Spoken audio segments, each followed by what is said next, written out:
अस्सलाम वालेकुम नाज़रीन, प्रोग्राम तहकीक़त से आपका मेज़बान बिलाल एहसन हाजिर है। नाज़रीन, कोरोना वायरस की इस मखसूस हालात में इस वक्त मुल्क में जो भी मुआशी कैफियत है उस पर बहुत ज़्यादा बहस करने की ज़रूरत नहीं है। मुझसे ज़्यादा आप यकीनी तौर पर आप इल्म रखते हैं, लेकिन चूंकि इस कोरोना वायरस की सबब जो मुआशी मफलूज हुआ मुल्क या हमारे ताजिर मजबूर हुए, सनतें बंद हुई, इसके साथ साथ बहुत सारी चीज़ें जो थी वो मईशत में इधर से उधर हो गई। मिसाल के तौर पे हमारे मुल्क में तारीख हमारी रही है कि हम इम्पोर्टेड मुल्क रहे हैं। हमारी सबसे ज़्यादा जो चीज़ें होती हैं वो बाहर के मामले से दरामद होती हैं। हम बरामदी मुल्क नहीं हैं। इस वक्त चूंकि जून का महीना शुरू हो चुका है और माली साल 2020 और 21 का बजट की तैयारी में हुकूमत जो है वो मशगूल है। इस वक्त सूबाई असेंबली में भी, नेशनल असेंबली में भी और सेनेट में भी बजट के इजलास जारी हैं। एक गुमान यह है कि मौजूदा बरस वफाकी बजट जो है उसके तैयारी के हवाले से हुकूमत को बहुत ज़्यादा शदीद माली मुश्किलात का शिकार हैं।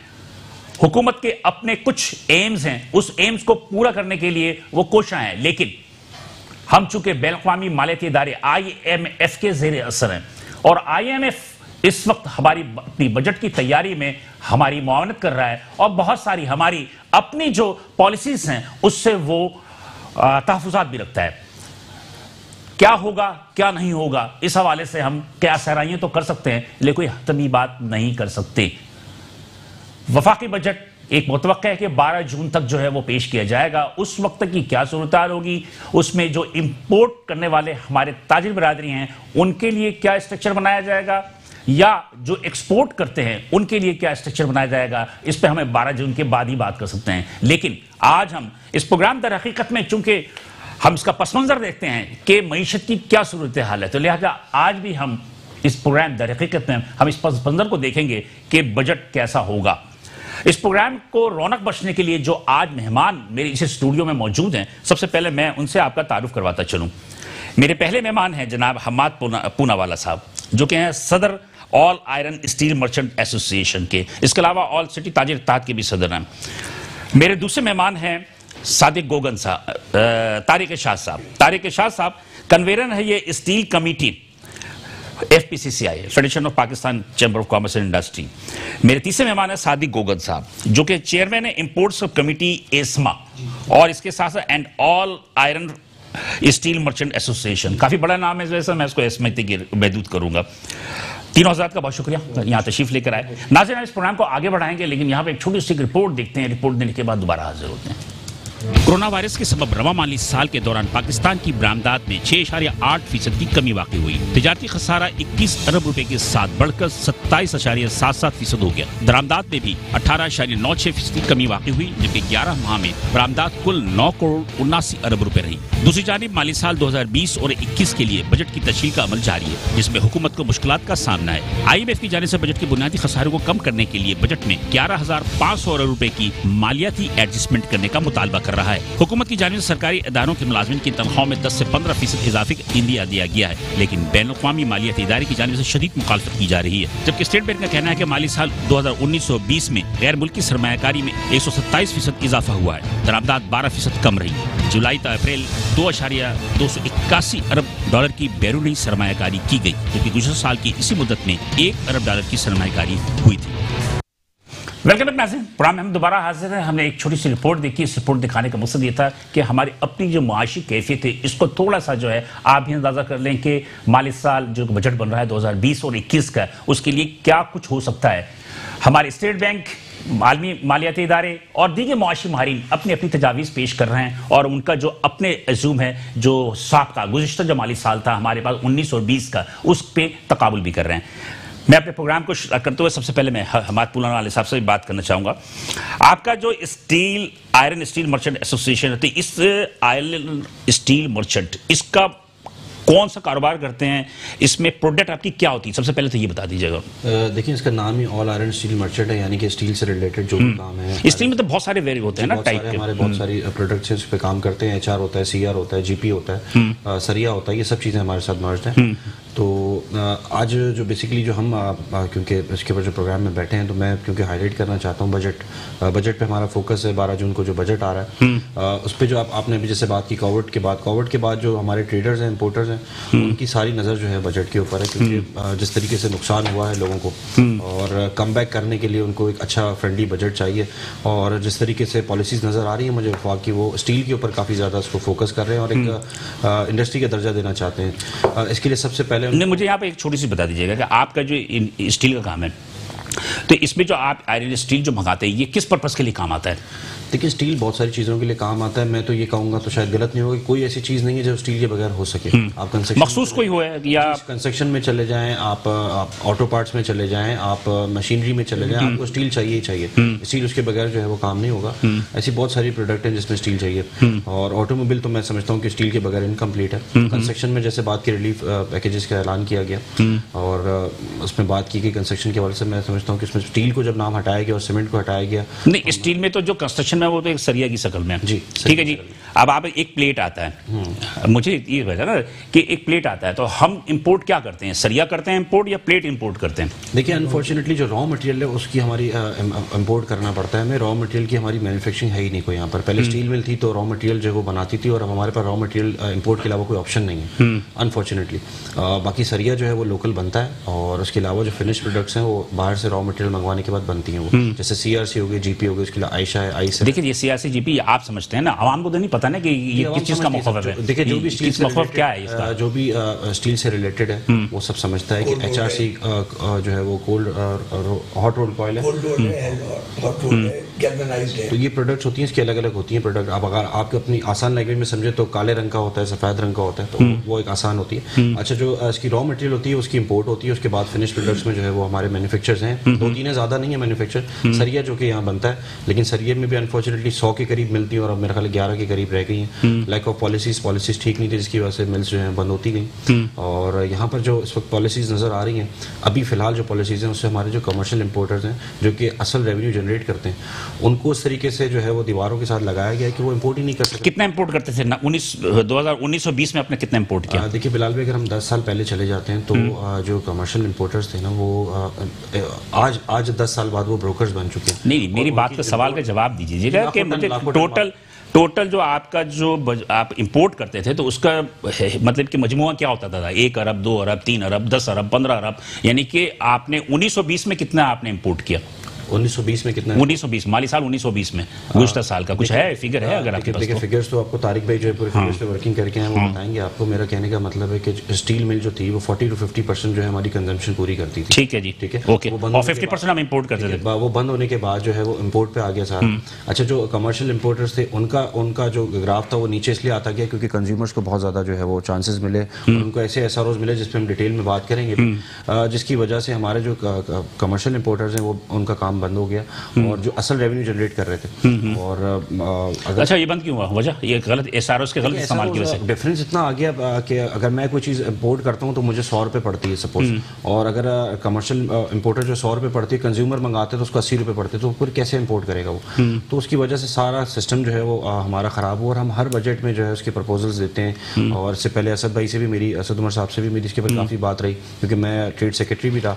इस पर मैंने काफ़ी ज़्यादा हाईलाइट किया और उन्होंने प्रॉमिस भी किया और काफ़ी चीज़ें बेहतर भी हुई हैं, लेकिन मुकम्मल तौर पे SROs को सस्पेंड नहीं किया गया, जिसकी वजह से हमें अभी भी वो जिंदा है, लाइव हैं SROs, अभी भी लाइव हैं। बहुत ज़्यादा फर्क पड़ा है, पहले से 20-30% जो है कम हुई है उनकी। हमारे कमर्शियल इंपोर्टर्स वापस इंपोर्ट करना शुरू हुए अल्हम्दुलिल्लाह, लेकिन हम चाहते हैं 100% इसका चेक एंड बैलेंस हो और ताकि जो है वो कमर्शियल इंपोर्टर्स अच्छा रेवेन्यू जनरेट करके दें और हमें कम से कम एक कॉस्ट को जो है उनके मुकाबला कर सकें और हम भी इंपोर्ट कर सकें। अच्छा, लोकल जो बन रहा है, लोकल जो मैन्युफैक्चर है, जो लोकल मैन्युफैक्चर हैं इसके, देखिए लोकल मैन्युफैक्चर से हमें कोई एतराज़ नहीं है। नहीं, एतराज़ की बात नहीं, मतलब कि कीमतों का तो फर्क पड़ता होगा। देखिए, हैं लोकल मैन्युफैक्चरर्स हैं लेकिन ना होने के बराबर हैं। अगर लोकल मैन्युफैक्चरर्स को ये मिलता है SRO तो हमें इससे कोई एतराज़ नहीं है, लेकिन जो मैन्युफैक्चरर्स नहीं है, डमी है मैन्युफैक्चर, उनसे हमें एतराज़ है। वो माल मंगा के बाज़ारों में माल बेचते हैं जिसकी वजह से हमें बहुत प्रॉब्लम होती है, हम उनकी कॉस्ट का मुकाबला ही नहीं कर सकते और अनफॉर्चुनेटली जो है हमें बाज़ारों से ही माल खरीदना पड़ता है। और जो इंपोर्टर्स हैं, हम जो या तो ट्रेडर्स बन गए हैं या तो ब्रोकर्स बन चुके हैं।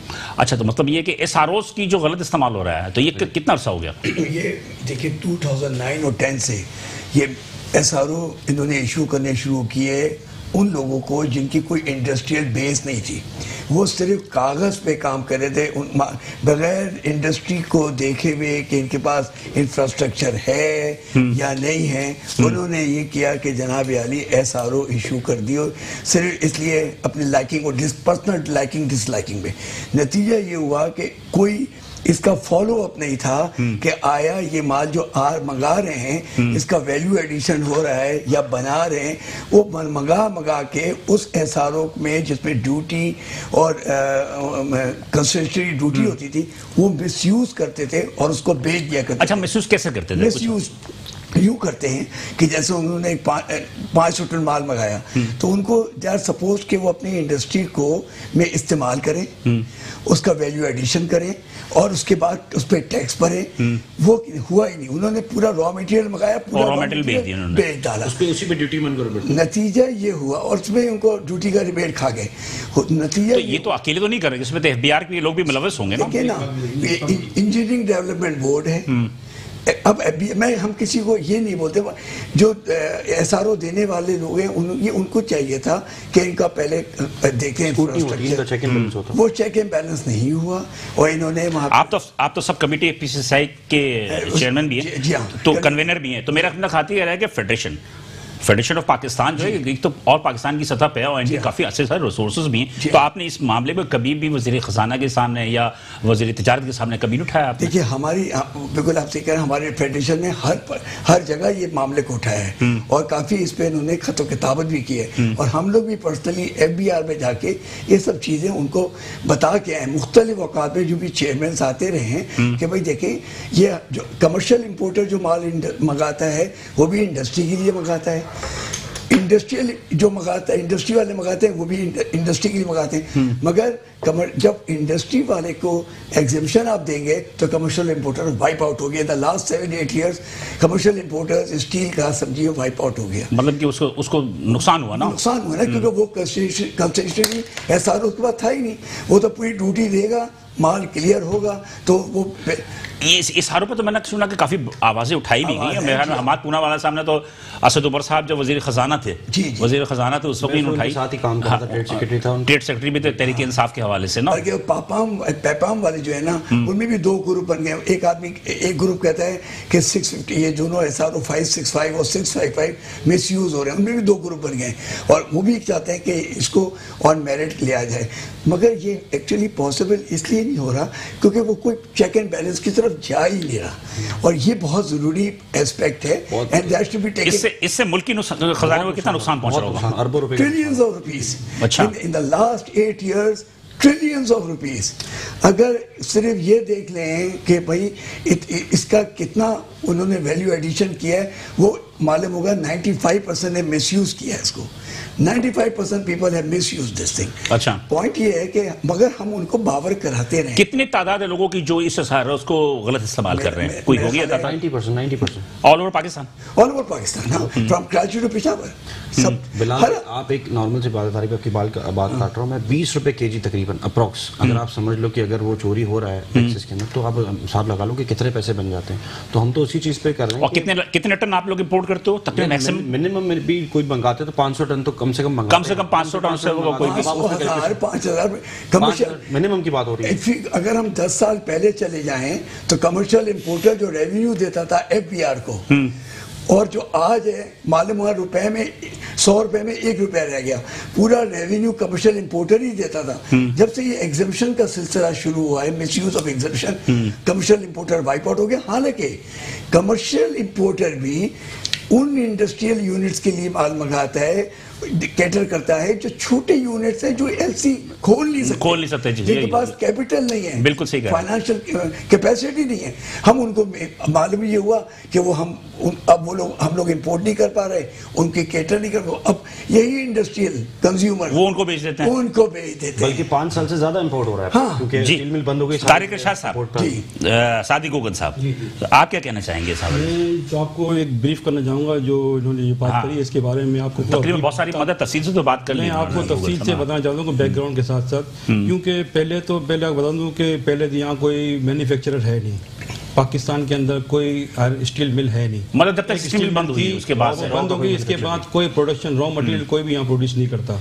ये रॉ मटेरियल है, बेसिक रॉ मटेरियल है जो इंडस्ट्री में प्रोसेस होके इस्तेमाल होता है, चाहे वो सरिया हो, चाहे वो शीट्स हो, चाहे वो हैवी मैकेनिकल में जा रहा हो, चाहे जिसपे भी इस्तेमाल हो रहा, तकरीबन चीज़ लोहे से ही रिलेटेड होती हैं, समझे ना। तो ये बेसिक रॉ मटेरियल इंपोर्ट ही हो रहा है। जब तक स्टील मिल थी, स्टील मिल की कुल प्रोडक्शन बहुत कम थी, तकरीबन 80% फिर भी उस टाइम पे इंपोर्ट होता था। लेकिन उस स्टील मिल को सपोर्ट करने के लिए इन्होंने रेगुलर ड्यूटी आयड कर दी जो 12.5 से 17.5% थी, समझे। अब वो स्टील मिल हो गई बंद, अब टोटल माल आता है, इंपोर्ट होता है। इंपोर्ट पे ये जो इतनी बड़ी हैवी इन्होंने आरडी रेगुलर ड्यूटी आयद की है, इसका कोई जवाब नहीं बनता। टोटल कितनी ड्यूटी है? टोटल हमारे अगर देखा जाए ना तो हम कमर्शियल इंपोर्टर जो है ना 10% ड्यूटी अदा करते हैं, इसमें 12.5% रेगुलर ड्यूटी अदा करते हैं, 17% सेल टैक्स अदा करते हैं और 6% इनकम टैक्स अदा करते हैं। तो ये हम 42% ड्यूटी अदा करते हैं एज ए कमर्शियल इंपोर्टर। जबकि ये एसआरओ वाले जितने भी हैं ना वो खाली 18% से 22% ड्यूटी अदा करते हैं और बाकी वो उसमें सेल टैक्स इंक्लूड करके 18 से 22% जो है वो देते हैं और बाकी सारा वो मतलब कि जो भी है करप्शन की नजर हो रहा है। नाज़रीन, बात ये है कि ये एक ऐसा मौजू है यकीनी तौर पे कि एक बहुत ही इंपॉर्टेंट मौजू है और इस मौजू पे यकीनी तौर पे गहराई भी बहुत ज़्यादा है, पेचीदगी भी बहुत ज़्यादा है, तो इसको समझने में भी यकीनी तौर पे आपको थोड़ा सा टाइम लगेगा। लेकिन जैसा कि हमारे पूनावाला साहब ने और सादी गुगन साहब ने, तारिक इरशाद साहब ने जब बातें की, उससे बहुत सारी गिरहें जो हैं वो आहिस्ता आहिस्ता खुल रही हैं और इसको हम मजीद प्रोग्राम में हम इसको खोलते रहेंगे। लेकिन यहाँ पे एक छोटा सा ब्रेक लेंगे और ब्रेक लेने के बाद दोबारा मिलते हैं, साथ रहिएगा।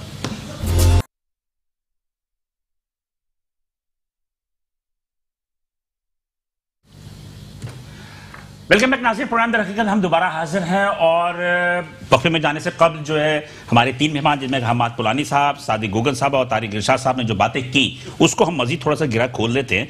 और मेरा ख्याल है कि सादी गुगन साहब जो बातें कर रहे थे, मेरा ख्याल है कि आप जो बात कर रहे थे, आप कह रहे थे कि ये तमाम चीज़ें जो स्टील मिल को सपोर्ट करने के लिए 80% आपके थे, इसका मतलब ये हुआ कि स्टील मिल तो 2015 में बंद हो गई। ठीक है जी, तो स्टील मिल जब 2015 में बंद हुई तो 5 साल यानी 2020 में है, तो 5 में 100% हम इम्पोर्ट कर रहे हैं, 100% और 100% जो इम्पोर्ट कर रहे हैं, तो इन तमाम 100% इम्पोर्ट में जो करप्शन हो रही है एसआरओ के हवाले से, तो इसका नुकसान क्या पहुंच रहा है मार्केट के अंदर एक आम कंज्यूमर को? एक नुकसान सबसे बड़ा तो पहले तो गवर्नमेंट को पहुंच रहा है, जो उन्होंने रेवेन्यू की मद में पहुंच रहा है, रेवेन्यू की मद में उन्होंने जो रेगुलर ड्यूटी लगाई है उनके मद में इनको पैसे तो नहीं मिल रहे, कोई भी ड्यूटी टैक्स नहीं मिल रहा है। इसके मुकाबले में कमर्शियल इंपोर्टर बिल्कुल ही, तो क्या गवर्नमेंट क्या इतनी नादान है, मासूम है कि उसको इस बातें नहीं पता? गवर्नमेंट ने तो एक इश्यू कर दिया ना, इन्होंने कोई चेक एंड बैलेंस किया कि एक आदमी माल मंगा रहा है, एक आदमी की कैपेसिटी 500 टन की है, आप 50,000 टन माल मंगा रहा है, आप देखो कि वही उसकी कैपेसिटी कितनी, 50,000 टन की 50,000 टन अगर मंगा रहा है वो तो फिर तो 18% 21% दे रहा है हुकूमत को, उससे कर्ज नहीं ना, हुकूमत के लॉस हो रहा है ना इससे। क्यों मंगा रहा है माल? अच्छा, आप अगर मंगाते हो तो 41% देते हो, मैं ज्यादा भी मंगाता हूं तो वो मेरी मर्जी है, लेकिन अगर एक कंज्यूमर मंगाते हैं उसकी कैपेसिटी नहीं है मैन्युफैक्चर करने की, वो क्यों मंगा रहा है ज्यादा मटेरियल? वो मार्केट में चेक एंड बैलेंस है ना, वो मार्केट में, ये कि हुकूमत को जो है वो 21% जो है वो मिल रहा है, मुतमईन है वो 41% को नहीं देख रही है। अच्छा, तो क्या मुतालबात क्या है आप लोगों के? मुतालबात यही है कि हमारे कि ये अगर इतने टैक्सेस दे रहे हैं, एक तो इनका फॉरेन एक्सचेंज भी इतना जा रहा है बाहर, और जितने भी जो कमर्शियल इंपोर्टर थे वो इनके साथ ऐसे जम होके इन्होंने उनके साथ शराकत कर ली या इनसे इनके ब्रोकर बन गए, उनके साथ माल मंगा के मार्केट में माल सेल आउट करते हैं, समझे ना। तो लिहाजा गवर्नमेंट को in regular duty, in duty taxes से कोई ज़्यादा रेवेन्यू जनरेट नहीं हो रहा। इसके मुकाबले में हमने तजावीज़ दी थी कि आप कमर्शियल इंपोर्टर को जो आप दे रहे हैं, जो रेगुलर ड्यूटी आयद की गई है, तो इनको भी आप यहाँ से रिमूव करें ताकि करप्शन जो है वो मिनिमाइज हो जाए, वो ख़त्म हो जाए। जितनी मिनिमाइज होगी तो उतनी ख़त्म हो जाएगी, क्योंकि इनका होने में स्वाद है कि हमने जो पहले पॉलिसी जो कहा था पिछले बजट के अंदर कि भाई की रेगुलर ड्यूटी ख़त्म की जाए और टैक्सेस ड्यूटी कम किए जाए, उल्टा ये हुआ कि उनको तो रिलीफ मिला ही मिला, बल्कि कमर्शियल इंपोर्टर के लिए मजीद ड्यूटी में इजाफा कर दिया गया। अच्छा, ताकि इतना गैप बढ़ गया कि वो जैसे मिस यूज़ करने वालों को सपोर्ट मिल रही है एक जगह देखा जाए तो। अच्छा, देखिए ना, 7 या 8 लोग ये काम कर रहे हैं। तारिक भाई, आप तो एफपीसी साहब में बैठे हुए हैं, आपकी बड़ी गहरी निगाह होगी। स्टील मिल बंद हो गई, स्टील मिल बंद हो गई, फिर उसके बाद स्टील के जो अपने एम्प्लॉयज़ को भी जो है वो फारिग करने के अहकाम आ गए, सुप्रीम कोर्ट के तहत है, किसी को नहीं दी। आप क्या समझते हैं कि जब आप इतनी बड़ी जगह बैठे हुए हैं FPCCI में और उसके बाद अगर ये चीज़ें दुरुस्त नहीं हो रही हैं तो कहाँ पर गलतियाँ हो रही हैं आप लोगों से? ये तो देखिए, अगर आप इसको देखें, अब ये जितना भी स्टील मिल के मामलात हैं ना, उसमें इतनी पेचीदगी हो गई है। अब मैं समझता हूँ कि ये अगर मिसाल के तौर पे ये इनको फारिग कर रहे हैं या जो भी सुप्रीम कोर्ट का है, क्योंकि ये एक फाइनेंशियल बर्डन हो गई है टू द फेडरल गवर्नमेंट, इनको पैसे देना, उनको ये एक प्रॉब्लम अपनी जगह है। और ये मेरा ख्याल है हल जो गवर्नमेंट ने सोचा है और सुप्रीम कोर्ट ने वो ऑन मेरिट सोचा है। अब वो प्रैक्टिकली कितना होता है वो हम और आप, उसमें तो वक्त आएगा तो वो तो छोड़ दें, वो तो अपनी जगह है ना। लेकिन बात ये है कि आप लोगों की बातें गुज़श्ता 5 साल से 10 साल से क्यों नहीं सुनी जा रही?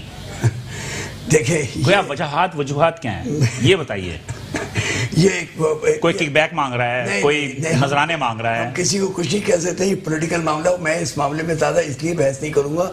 ये हमारे स्टील मिल के मामला सब जुडिस हैं, कोर्ट अकाउंटेबिलिटी कोर्ट में हमारे डीलर्स, हमारे लोग उसमें, इसलिए मैं कोई अगर इस पर बात करूंगा तो वो फिर जरा कंटेम्प्ट ऑफ कोर्ट वाली बात नहीं, उससे बचते हुए बात करें ना कि क्यों नहीं हुए अभी तक। वो तो ये तो बड़ी आसान सी बात है कि हुकूमत को 42% मिलेगा, 41% मिलेगा और वो 21% पे वो कनात करके बैठी हुई है। ये तो देखिए, अब ये प्रोग्राम जो आपने किया है ना, इसी की वसातत से उनको इशारा मिल जाएगा। आप जिस तरह नहीं, इशारा तो मुझे खुल के बात करें ना, हमारे भाई क्यों न डरे, खुल के बात करें ना, वजह क्या है? एक आदमी की कैपेसिटी 500 टन की है, वो 50,000 टन माल मंगा रहा है, वो सिंगल बंदा मंगा रहा है 50,000 टन माल। अगर यही माल अगर ये SRO पे अगर ये सस्पेंड कर दें तो ये माल जो है ना तकरीबन 2,000 से 2,500 हमारे कौन आदमी कितना माल मंगा रहा है, इससे तो हुकूमत को गर्ज नहीं होती ना, उसको तो हुकूमत को गर्ज तो रेवेन्यू से होती है। रेवेन्यू जनरेट नहीं हो रहा ना, इनका रेवेन्यू जनरेट नहीं हो रहा। अगर ये सस्पेंड करेंगे इस SRO को तो दूसरे तकरीबन 2 से 2,500 हमारे कॉटेज इंडस्ट्री वाले हैं जो इंपोर्ट करने तक कासिर है, क्योंकि वो इनकी पहुंच नहीं है कि SRO के। चलिए मान ली अब वो माल आपसे नहीं ले रहे, वो माल माल ले रहे हैं, उनसे ले रहे हैं, तो उनका तो नुकसान है ही नहीं ना कॉटेज इंडस्ट्री का, तो उनको यहाँ से नहीं मिला, वहां से मिल गया। इंपोर्ट नहीं कर पा रहे, इनको अपनी वैल्यू एडिशन नहीं कर पा रहे, अपने नाम से काम नहीं कर रहे, अपने टैक्स अदा नहीं कर पा रहे, वो किस तरह काम एज ए ब्रोकर काम कर रहे हैं वो इंडस्ट्री वाले। वो इंडस्ट्री बैठ जाएगी इस तरह। 2,000 इंडस्ट्री अभी जो है कॉटेज इंडस्ट्री जो काम नहीं कर पा रही, बिल्कुल बंद हो गई है। जी कुछ कह रहे हैं? अच्छा, जो कॉटेज इंडस्ट्री है ना बिलाल भाई, मैं आपको शॉर्ट समझाऊं। कॉटेज इंडस्ट्री अगर कोई चीज़ प्रोडक्शन करना चाहती है तो वो देखती है उसको उसमें ज़्यादा नफा नहीं हो रहा, ये रॉ मटेरियल बेचने में ज़्यादा नफा हो रहा है। तो जो सादिक भाई कहना चाह रहे हैं उसकी वजह से और ज़्यादा नुकसान हो रहा है इंडस्ट्रीज़ को भी,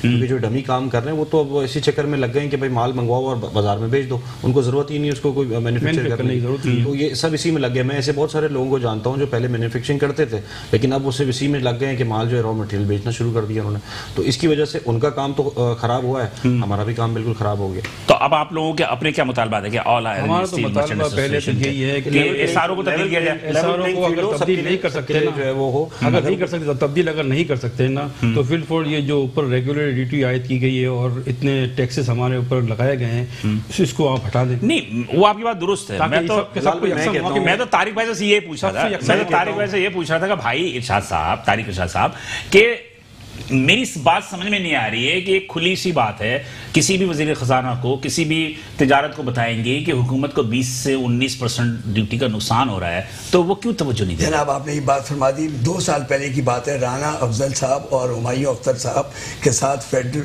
FBR में एक मीटिंग हुई। जी और सारी बातें हमने खुला की और वहाँ पे पूरा FBR बैठा हुआ था।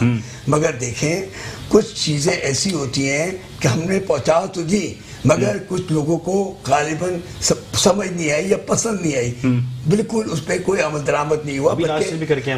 और हम लोग फिर शब्बर ज़ैदी साहब को बताया। मैं इसको थोड़ा सा मजीद तफसील से गुफ्तगू हो रहा है, मुझे ब्रेक के लिए कहा जा रहा है। नाज़रीन, हम यहाँ पे थोड़ा सा ब्रेक लेते हैं, ब्रेक के बाद हम थोड़ा मजीद और तफसील गुफ्तगू करेंगे, साथ रहिएगा।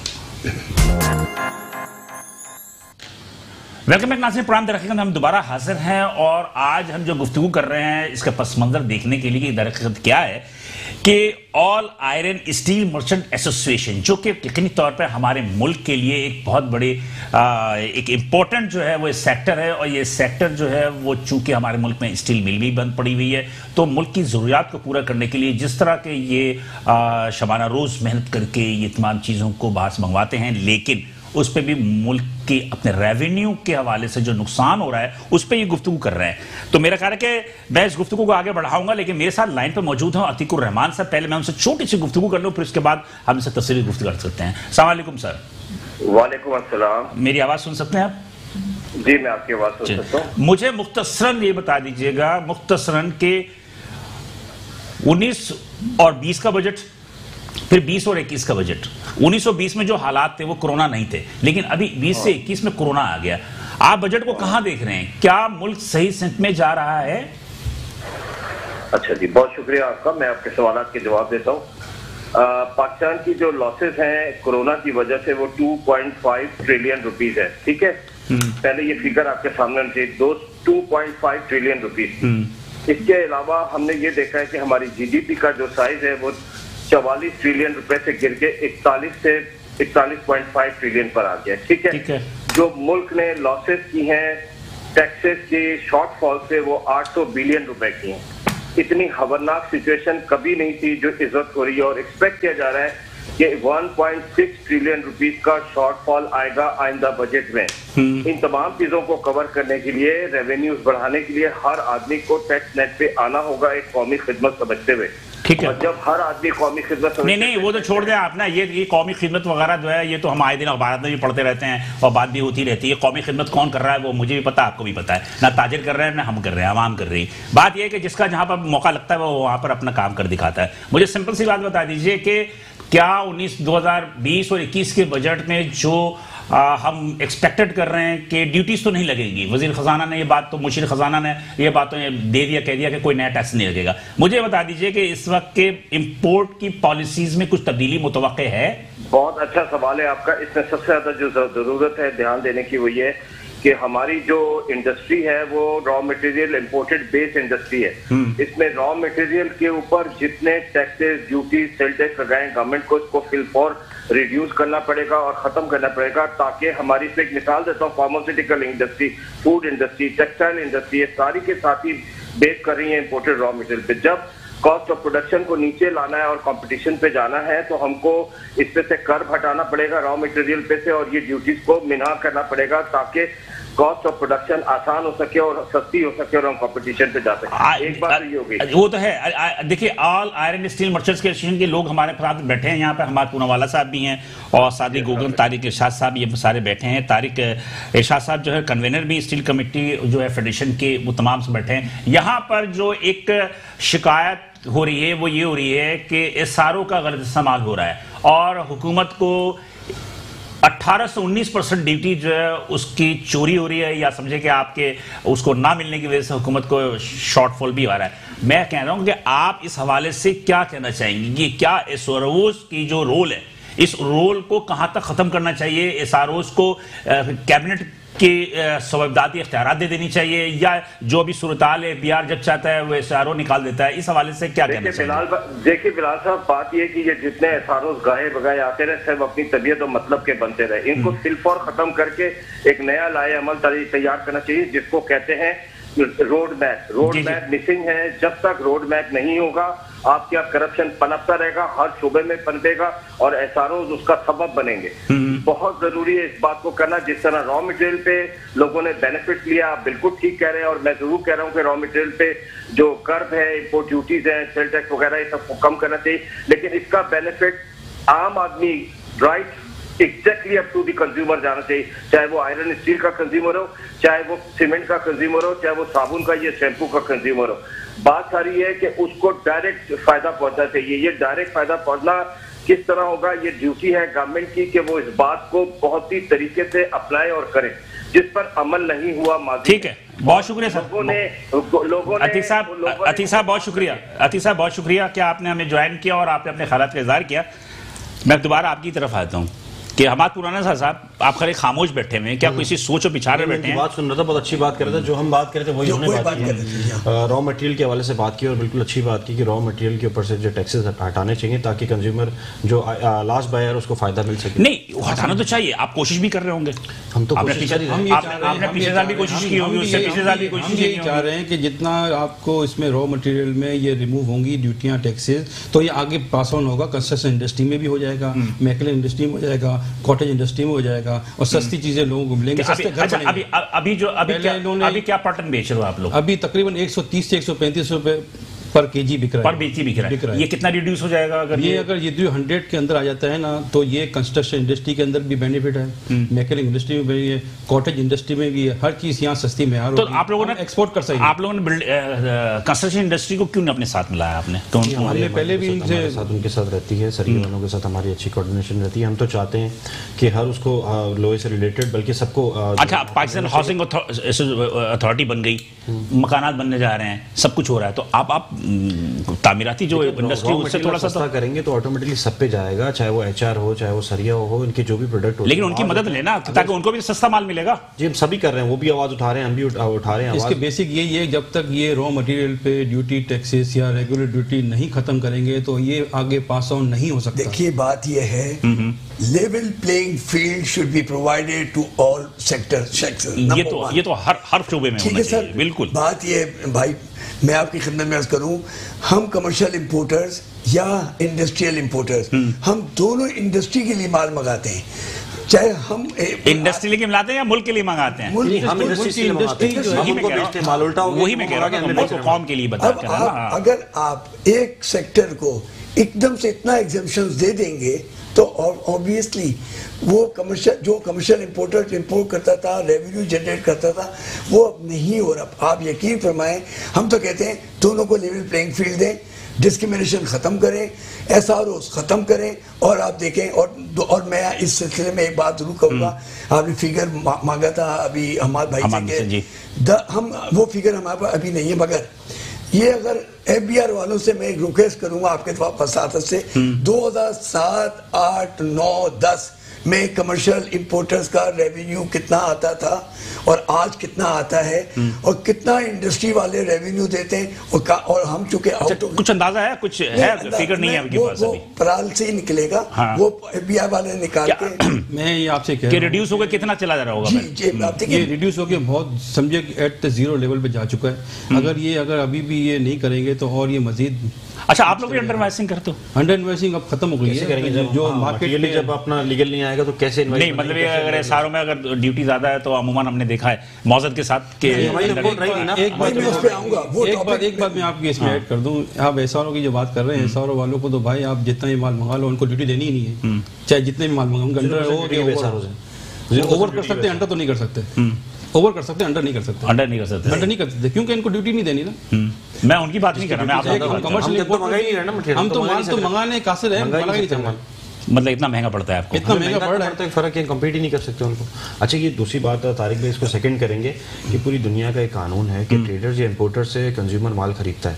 यहाँ पे उल्टा हो गया, हम कंज्यूमर से माल खरीदने जा रहे हैं, तो वो इसके मैकेनिज्म को ठीक करने। अच्छा, कंज्यूमर में आपके, मैं समझता हूँ वो पाइप फैक्ट्री होंगी। अगर एक्चुअल कंज्यूमर है ना तो उसको मिलना चाहिए, पाइप फैक्ट्री मिलना चाहिए एक्चुअल कंज्यूमर। और कौन हो सकते हैं इसमें? सबसे बड़ी चीज पाइप फैक्ट्री, ऑटो पार्ट्स वाले भी, और जो प्रोसेसर है या मैन्युफैक्चर कोई नहीं, प्रोसेस होता है यहाँ पर, ठीक है ना। रॉ मटेरियल आता है, वो प्रोसेस होकर फिनिश गुड बनता है। बिल्कुल सही। यहाँ पे प्रोसेसर है, मैन्युफैक्चरर नहीं है, पहली बात तो ये, ठीक है ना। अब वो अगर ये रॉ प्रोसेस जो मंगाते हैं रॉ मटेरियल, ये रॉ मटेरियल ही मार्केट में सेल आउट कर देंगे तो कहाँ से माल प्रोसेस होगा? या तो उन पर पाबंदी, लोग सस्ता, या तो उन पर पाबंदी होनी चाहिए कि वो माल ना बेचें। चेक एंड बैलेंस होना चाहिए, क्योंकि ये नहीं, प्रोसेसर को भी बेनिफिट मिलना चाहिए। इतना चेक एंड जो माल बाजार में बेच देते हैं उसकी वजह से बड़ा नुकसान होता है। मतलब आप ये कहना चाहते हो कि प्रोसेसर को इस तरह इजाजत होनी चाहिए कि अगर एक टन माल की उसको जरूरत हो तो 1 टन माल की जरूरत बनाए, उसकी खपत हो, जब वो ओवर मार्केट में ना जाए, जब वो मटेरियल तैयार हो जाए तो फिर चंद 100 वर्करों के लिए इन्होंने एसआरओ दिया, चंद 100 वर्करों के लिए,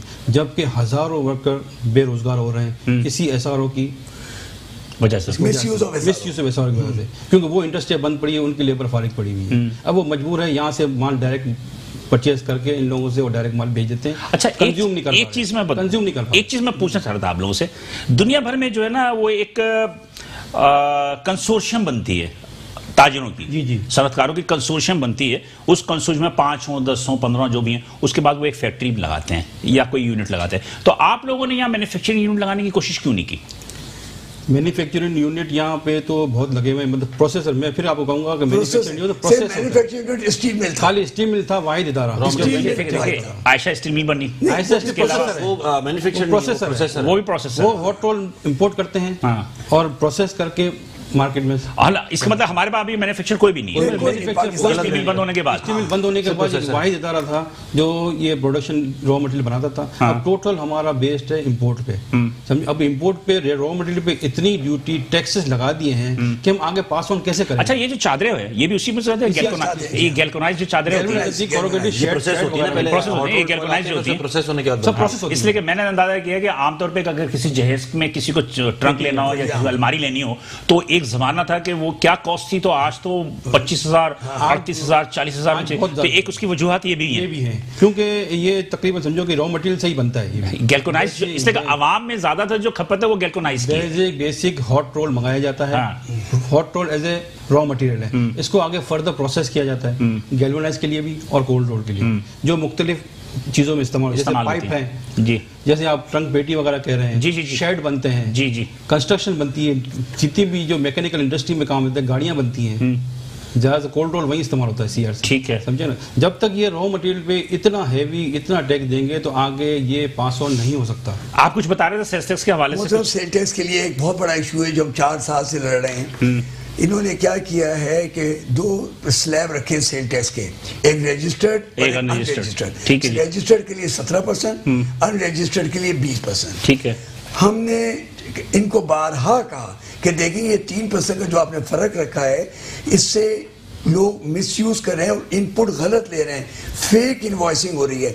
यानी एक हमने बहुत 2 अल्फाजों में कहा कि जो स्टील जो माल लेता है हमसे वो इनवॉइस नहीं लेता, और जो इनवॉइस लेता है वो माल नहीं लेता।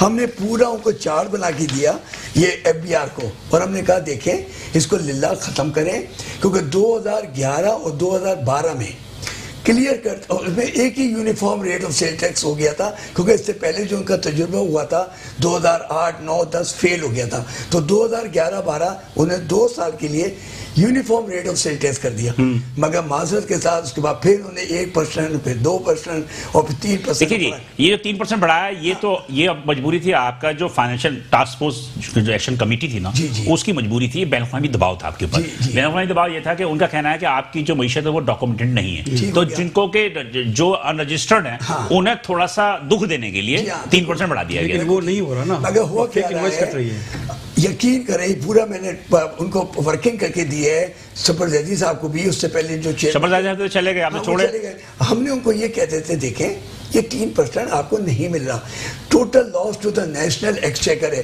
सीधे यूनिफॉर्म रेट कर दें, बल्कि एक इसरार आप कह जा रहे हैं कि दोनों को 70% पे ले आए, दोनों को 17 कर दें, बल्कि इसरार रऊफ साहब एक हमारे मेंबर जी, उनका एक बड़ा अच्छा आर्टिकल आया कल, उन्होंने कहा 9% आप सिंगल डिजिट कर दें, और उन्होंने ये कहा है कि आपको कोई जरूरत नहीं फिर रिफंड देने की, सिंगल डिजिट करें, सारे फुल एंड फाइनल हो गया, जिससे सेल टैक्स दे दिया 9%, उसको कोई इनपुट का मतलब रिफंड का चक्कर ही खत्म।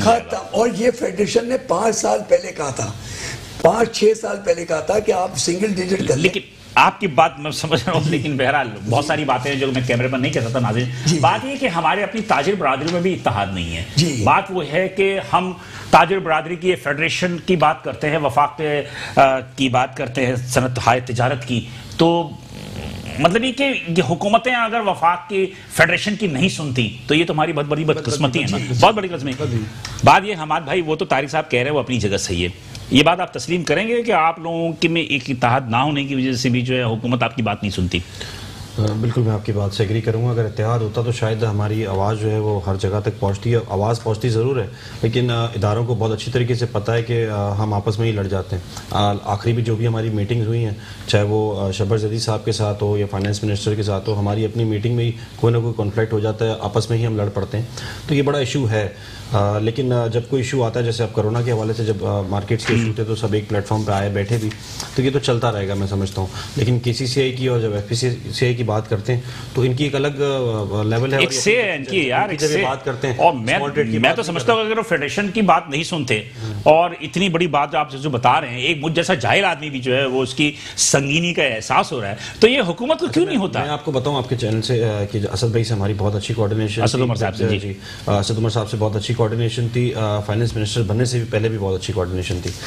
उसके बाद जब वो फाइनेंस मिनिस्टर बने, हमने उनको बहुत कोशिश की कि वो इस चीज़ को हाईलाइट करें। उन्होंने सारी चीज़ें मुझसे मंगवाई, उसको स्टडी भी किया मेरा ख्याल है, लेकिन उन्होंने क्यों उसको जो है वो कुछ ब्यूरोक्रेटिक मजबूरियां होंगी, मुझे नहीं पता कि क्या मजबूरियां हैं। बहरहाल उसके ऊपर जो है अनफॉर्चुनेटली नहीं हो सकता। मतलब कि जब एक मिनिस्टर नहीं कर सकता कुछ, इसका मतलब कुछ तो स्टडी किया, वो थोड़ा मुश्किल था उस वक्त मेरा ख्याल है। इसके मतलब कि दर हकीकत पस मंजर में कुछ है। मगर देखिए, मैं आपकी खिदमत में एक बात जी जी, हमें अब वी शुड नेवर, अच्छा काफी इंप्रूवमेंट, थोड़ा बहुत चेक इन बैलेंस शुरू हुआ हमारे जो है 1 साल से इसको हमने चलाया है बहुत ज्यादा, तो इंप्रूवमेंट तो थोड़ा बहुत होना शुरू हुआ। क्या हुआ? चेक इन बैलेंस होना शुरू हुआ है। अब आपके चैनल पे क्या करें बात कर, लेकिन मेरे का चेक इन बैलेंस क्या शुरू हुआ? मैं तो सुना कि आप लोग जो बैंकक्रप्ट हो रहे हैं, आप लोग जो उधार पैसे देते हैं वो उधार नहीं मिलते, चेक बाउंस हो रहे हैं। वो तो आपके साथ प्रोग्राम भी किया था इसके ऊपर, ये तो बहुत बड़ा इशू है, बाउंस हो रहे हैं, तो वो इशू तो मेरे ख्याल में वो भी नहीं हो रहा है। और आई नो वेरी वेल कि इस वक्त ताजिर कितने ज्यादा मसाइल में किस तरह जहाद कर रहा है, उस पर तो हम पूरी कौम जो है आपको सलाम भी करती है। और इसी कास के चक्कर में नासिन ये जेल भी गए, और मेरे ख्याल पे कि वहाँ जिद्दोजहद की, उसके बाद फिर सारा कुछ हुआ। लेकिन बात वही है ना कि फेडरेशन की बात जब नहीं सुन रही हुकूमत, तो हमारी आपकी बात क्या सुनेगी वो? देखिए नहीं, हमें कभी होप लूज नहीं करना चाहिए। नहीं, मैं थोड़ा सा इस बात में बड़ा इंशाल्लाह और इंशाल्लाह 3 दफा मैंने कहा, इस दफा जो लोग टीम बैठी है FBR में पॉजिटिव और अच्छे लोग बैठे, और वहाँ पे जो आपके पॉलिसी मेकर हैं सर रतीक साहब, he is a very positive person and we expect a positive decision from him, you know. क्योंकि ये देखिए, असरार रऊफ साहब ने जो ये आर्टिकल लिखा कि हमें सिंगल डिजिट 9% कर दो, इनपुट का मामला ख़त्म, नो रिफंड, ये दर्द सरी ख़त्म करें। ये देखिए, ये परसों ही इनका आर्टिकल आया है, और मैं इत्तेफाक से परसों में देख रहा था, और हम भी फेडरेशन ने भी 5 साल पहले कहा था अच्छा होगा इंशाल्लाह। ये जो टीम आपकी बैठी है FBR में, हमें इनसे बड़ी उम्मीद है। और एक चीज और, हर साल आप यही कहते हैं? नहीं देखिए, और हर साल यही हो जाता है। देखिए बात सुने, वी शुड नेवर लूज। देखिए, हम इस वक्त अपनी कोशिश तो करनी है। अच्छा, एक बात बता दीजिए, क्या आप लोगों ने इस्लामाबाद जाकर, अब बजट जो है 12 जून को मुतवक्के है, अब इतने शॉर्ट पीरियड में, अब आप अपने मुतालबात बता रहे हैं, तो इतनी शॉर्ट पीरियड में कैसे एडजस्ट करें? हम 4-5 महीने से इस पे वर्किंग कर रहे हैं। जी, हम पहले भेज चुके हैं। हम देखिए, अच्छा भेज चुके हैं। कोविड की वजह से हमारी स्पीड स्लो हुई है अभी, और हम आज के प्रोग्राम भी किया बैठ के सारा। तो कोई इस्लामाबाद में किसी से पॉलिसी मेकर साहब की गुफ्तगू नहीं हुई है? वहाँ पहुँच तो गए, लेटर वहाँ रिसीव भी हो चुके हैं। देखिए क्या फर्दर मैंने ये सब तक पहुँचाए हैं, और अच्छा रिस्पॉन्स है। बहुत सारी चीज़ें हम शायद नहीं कर सके बात, लेकिन बहुत सारे अच्छे जो हमें उम्मीदें हैं कि इस बार बजट में RD के हवाले से कुछ बेहतरी आने वाली है, लगता है। लेकिन लेट्स सी, देखें इंशाल्लाह फर्दर सेल टैक्स के हवाले से भी हमें उम्मीद है 3 का, शायद हम तो यूनिफॉर्म कह रहे हैं। हम चाह रहे हैं कि इतना कॉम्प्लिकेटेड टैक्सेस को ना बना दें कि लोग ना भर सकें, ऐसा कर दें कि लोग भर दें। लोग टैक्स देना चाहते हैं, देखिए हमसे टैक्स लो, लेकिन एक यूनिफॉर्म तरीके से लो। ये नहीं कि आप इनसे 5 रुपए ले रहे हो तो मेरे से 50 रुपए ले रहे हो, ऐसा ना करें। ऐसा ना करें, और चोरी के रास्ते बंद करें, सबको जो है ना इक्वल चलाएं। अच्छा, सेल्स के चक्कर में एक दुकान के साइज के हवाले से भी बात हुई थी, वो आप लोग की दुकानों को भी मतलब वो फार्मूला बिल्कुल अलग है, उसमें भी वो नाकाम हो गए। देखिए, तो ये दुकानों के साइज के हवाले से, हाँ, वो देख, तो ये आपका पेंडेमिक हो गया, हाँ। और सारी देखिए, उसके लिए आपको बहुत बड़ी मशीनरी चाहिए, and I think our people are not equipped with this. वो इतनी एहलियत नहीं होनी अंदर, या कैपेबिलिटी नहीं है। तो बेहतर है कि वो उन चीजों में डालने के बजाय, देखिए यूसुफ अब्दुल्ला साहब का एक दौर था। सर, यूसुफ अब्दुल्ला को सारा ताजिर याद करता है। उन्होंने फुल एंड फाइनल इसरार रऊफ साहब को, यूसुफ अब्दुल्ला साहब को, और ये मुशर्रफ साहब का बहुत बड़ा कारनामा था कि वो शख्स को उन्होंने दिया, और उन्होंने हर वो काम खत्म कर दिया जिसमें लूप होल थे। फाइनल टैक्सेशन कर दिया, फिक्स्ड टैक्स रिजीम। ये तो भाई थे, आपके लिए अच्छे थे ना, हाँ। लेकिन जिनके अफसर थे उनके लिए अच्छा नहीं था ना, इसलिए खाने कमाने का रास्ता बंद कर दिया। तो आप ये देखें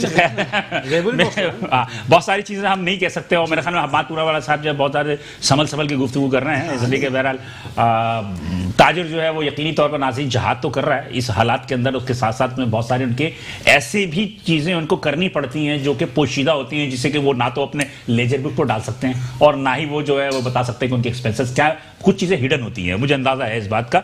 प्रोग्राम का टाइम खत्म हो रहा है, मुझे चलते चलते मुझे पैगाम बता दीजिए कि हुकूमत से मुतालबात क्या हैं आपके, बारी बारी बता दीजिए। देखिए मैं सिर्फ यही कहूँगा कि बिलाल भाई अपना बजट आ रहा है और इंशाल्लाह 12 जून को, और सबकी उम्मीदें जो हैं वो बहुत ज़्यादा लोग परेशान हैं, हमारी ताजिर बरादरी, स्टील सेक्टर वाले और दूसरे ओवरऑल सबकी बात करूँगा, ओवरऑल सब बहुत ज़्यादा परेशान है, सबकी नज़र इस वक्त बजट के ऊपर है। और मैं रिक्वेस्ट करूँगा गवर्नमेंट से, अगर आपकी चैनल की तवज्जो से मेरी आवाज़ पहुँचती है, कि अगर ये बजट फ्रेंडली नहीं हुआ तो हमारी आखिरी उम्मीद है और ये भी ख़त्म हो जाएगी। आप यकीन जाने कि इस वक्त हम जब कारोबार पे आके बैठे हैं तो हमारे पास ना कोई काम है, ना हमारे पास रिकवरीज हैं, बहुत ज़्यादा इश्यूज़ हैं हमारे पास। जैसे पहले भी हमने आपके साथ प्रोग्राम किया था, जो रिकवरी इश्यूज़ हैं वो अब और ज़्यादा नज़र आते हैं मुझे। और जैसे आपने बात की बैंकरप्सी की तरफ जा रहे हैं, बिल्कुल ऐसा ही है, लोग बैंकरप्सी की तरफ जा रहे हैं, जा चुके हैं, बहुत ज़्यादा परेशानी में। अगर कोई अच्छी पॉलिसीज़ नहीं आई तो मैं समझता हूँ कि फिर बहुत मुश्किल हो जाएगा, मतलब आपके सर्वाइवल बड़े मुश्किल हो जाएगी। कम बैक करने के लिए अच्छी पॉलिसीज़ चाहिए हमें। आप बताइएगा सर कि आप तो बहुत वो पुरउम्मीद लग रहे हैं मुझे। मैं बहुत पुरउम्मीद हूँ क्योंकि हमारे जो प्रेजेंट गवर्नमेंट है वो लूप होल्स को बंद कर रही है। अभी आपके सामने कुछ चीनी का है, कुछ आटे का भी कर रहे हैं। तो जब उनकी ये इंशाल्लाह मंशा है तो ये चीज़ें जो हमने आपसे डिस्कस की हैं इसको ये बंद कर देंगे तो इंशाल्लाह रेवेन्यू लॉस कम होगा and burden to the national exchequer बिल्कुल एलिमिनेट हो जाएगा और सबके लिए एक लेवल प्लेइंग फील्ड होगी and people will survive on merit. ठीक है, आप बताइएगा सर, क्या मुझे इसमें बताइए एफबीआर की टीम के रहते हुए उम्मीद रख सकते हैं कि आपको इंसाफ मिलेगा? देखो उम्मीद पे दुनिया कायम है ना। हम ये चाह रहे हैं कि इनको जब जो भी कोई पॉलिसी बनानी है ना तो कम से कम स्टेक होल्डर को आप साथ मिला के लूप में लेके कोई पॉलिसी बनाएं। आज तो 75 साल से यही तो कोई पॉलिसी बनेगी ना, देखो रेवेन्यू भी जनरेट होगा और लोगों को तकलीफ भी जो वो भी कम हो जाएगी और इनका रेवेन्यू भी जनरेट होता जाएगा। तो मेरा तो यही है कि मशवरा है कि भाई इनको कम से कम जो है ना एफबीआर की पूरी टीम को कम से कम स्टील कमेटी हो या कोई भी XYZ कोई भी कमिटियां हो इसको लूप में लेके कोई मेरा ख्याल है मतलब कि बिहार की कमेटी ठीक है, लेकिन बहरहाल जो भी असद उमर साहब अभी भी तो मनसूबाबंदी के मतलब के मिनिस्टर हैं, वो भी बड़े काम के आदमी हैं, तो उनसे तो आप लोग भी बात करें। और दूसरी बात ये कि इस्लामाबाद में इस वक्त क्या सूरत हाल होती है इस वबा की सूरत में, मैं नहीं समझता कि क्या होगा, इंपोर्ट ड्यूटी की उन्होंने क्या करते हैं, लेकिन होप है, मुझे भी होप है, जैसे अतीकुर रहमान साहब ने भी कही कि करना पड़ेगा वरना नहीं करेंगे तो ये फिर भी जो है तबाह बर्बाद हो जाएगी। जो हमने तजावीज़ दी हैं, जो बजट के हवाले से दी हैं, इसमें मैं आपको गारंटी देता हूं कि अगर ये तजावीज़ हमारी मान जाए तो 10 गुना ज्यादा इनको रेवेन्यू मिलेगा। बिल्कुल, मतलब 10 गुना ज्यादा रेवेन्यू मिलेगा जो खरबों में जाएगा, ट्रिलियंस में जाएगा। अच्छा, मतलब इसकी वजह यही है ना कि हर आदमी काम कर सकेगा, सिंपल लॉजिक। हर आदमी जो बेचारा 20 साल से 10 साल से 5 साल से जो बेचारा घर के अंदर बैठा काम नहीं कर पा रहा वो भी एंटर हो जाएगा काम में, वो भी कुछ रेवेन्यू जनरेट करेगा। जाहिर जितना टैक्स नेटवर्क बढ़ेगा, जितने लोग बढ़ेंगे इतना टैक्स ज्यादा आएगा, जितनी ड्यूटी ज्यादा आएगी। बशर्ते कि आप 6-7 आदमियों के हवाले कर दें पूरी लोहे की इंडस्ट्री को, पूरे इनके हवाले कर दें ताकि वो अपने हिसाब से अपना घर भरते रहें और बाकी लोगों हुकूमत खजाना खाली होता है। चले बात ये की तरह जिस तरह पहले स्कैंडल बना, ये नहीं हो कि कल कला को स्टील के ऊपर भी ये स्कैंडल बनता फिरे और ये टॉक शो होते रहे। मेरे ख्याल में स्कैंडल तो है लेकिन ये हाईलाइट मीडिया पर नहीं हो रहा है। हम तो गवर्नमेंट को यही बावर कराना चाह रहे हैं कि प्लीज ये जो है ना इसको फौरी तौर पे SRS को सस्पेंड कर दें। अगर सस्पेंड नहीं कर सकते तो इनको एट सोर्स रिकवर करके इनको विद होल्ड करके कि अगर आप इसको सस्पेंड आप ना करें, आप इसे ड्यूटी से एक्सेस पूरे ले लें at the time of report, once the value addition process is complete, ये अपना पूरा ये सारी तजावीज़ आपने दे दी इस्लामाबाद दे दी सारी तजावीज़। और मैं समझता हूँ, उम्मीद करता हूँ कि जिस तरह के आप इतना होपफुल हैं तो आई थिंक सो कि अल्लाह ताला बेहतर करेगा। अगर बजट में कोई अगर पेशरफ नहीं होती हमारे स्टील तो फिर आपके लिए तो हम हमारे लिए बहुत मुश्किल का सामना और हम यही करेंगे कि स्टील कमेटी की एक नाज़रीन बात ये कि बहुत आप तीनों हज़रात का बहुत शुक्रिया कि जितनी भी एक जो अपने नज़रियात थे, जो भी अपने मसाइल थे उन्होंने बयान किए। लेकिन बात यह है कि मुल्क की तरक्की के लिए यकीनी तौर पर रेवेन्यू की ज़रूरत होती है और इस वक्त जो कोरोना वायरस के हवाले से मुल्क की मईशत जो ज़बूहाली का शिकार है या मफलूज हो चुकी मईशत, उस मईशत को रवा रखने के लिए हमें रेवेन्यू की ज़रूरत है। हम गैर मुल्की इमदाद पर भरोसा कम करके अपनी इंपोर्ट और एक्सपोर्ट के जरिए रेवेन्यू को हासिल करने की कोशिश करें और जहां पर भी वो खामियां हों उसको दूर करने की कोशिश करें। यकीनी तौर पर मौजूदा हुकूमती क्या जो भी हुकूमत पर सत्ता आएगी उससे इसका फायदा पहुंचेगा, उसके साथ साथ आवाम को भी। नाज़रीन मुझे इजाजत दीजिए, इंशाल्लाह अगले हफ्ते इसी दिन इसी वक्त आपसे दोबारा मुलाकात होगी। उस वक्त तक के लिए इजाजत दीजिए, अल्लाह हाफिज़।